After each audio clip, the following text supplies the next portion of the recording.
रात के करीब 10 बज रहे थे। सड़कों पर सन्नाटा पसरा था। इसी सन्नाटे में लाल रंग का सलवार सूट और पीला दुपट्टा पहने एक जवान और खूबसूरत लड़की धीरे धीरे कदम बढ़ाते हुए सड़क के किनारे किनारे चल रही थी। वह कोई आम लड़की नहीं थी, वह थी आईपीएस ऑफिसर पूजा शर्मा।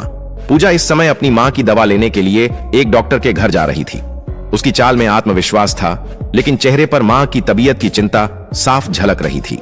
सड़क के मोड़ पर पहुंचते ही पूजा की नजर सड़क के किनारे बैठे कुछ पुलिस वालों पर पड़ी। वहां 3 से 4 हवलदार और थाने का इंस्पेक्टर मल्होत्रा बैठे हुए थे। उनके सामने शराब की बोतलें खुली पड़ी थीं और मोबाइल पर तेज आवाज में गाने बज रहे थे। वे सब ऊंची आवाज में ठाके मार रहे थे, गंदी फप्तियां कस रहे थे और पूरी तरह नशे में चूर थे। जैसे ही इंस्पेक्टर मल्होत्रा की नजर पूजा पर पड़ी, उसकी आंखें चमक उठीं। उसने बगल में बैठे एक हवलदार को ठोकर मारते हुए कहा, ओए देखो तो, इतनी रात को कौन सी हसीन परी चली आ रही है, चलो थोड़ा मजा लेते हैं। यह सुनकर बाकी हवलदार भी कुटिल हंसी हंसने लगे। उन्हें जरा भी अंदाजा नहीं था कि सामने खड़ी यह लड़की कोई आम राहगीर नहीं, बल्कि उनके ही जिले की आईपीएस ऑफिसर है। पूजा ने जब यह सब देखा तो वह कुछ क्षण के लिए ठिठक गई। उसने गहरी सांस ली और सीधे कदम बढ़ाते हुए उनकी ओर बढ़ी। तुम लोग पुलिस होकर यह सब कर रहे हो?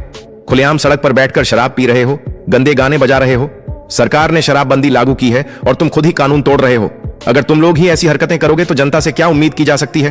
पूजा ने सख्त लहजे में कहा। पूजा के स्वर में ऐसी दृढ़ता थी कि बाकी हवलदार एक पल को खामोश हो गए, मगर मल्होत्रा पर इसका कोई असर नहीं हुआ। वह लड़खड़ाते हुए उठा और पूजा के सामने आकर खड़ा हो गया। उसकी आंखों में नशा और हवस दोनों साफ झलक रहे थे। अरे मैडम, आप कहां जा रही हो इतनी रात को? बड़ी खूबसूरत लग रही हो, जरा हम पर भी अपनी नजरें डालो ना, हम भी तो तुम्हारे दीवाने हो सकते हैं।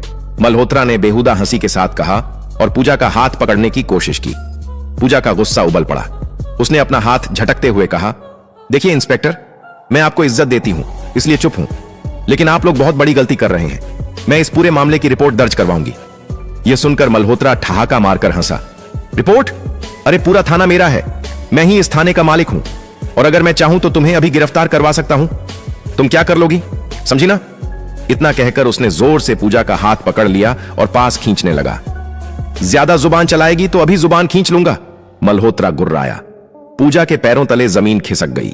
उसने सोचा भी नहीं था कि एक थाने का इंस्पेक्टर इतना गिर सकता है, मगर अगले ही पल उसने खुद को संभाला और दृढ़ स्वर में बोली, आप हद पार कर रहे हैं, सुधर जाइए वरना मैं आप सबको निलंबित कर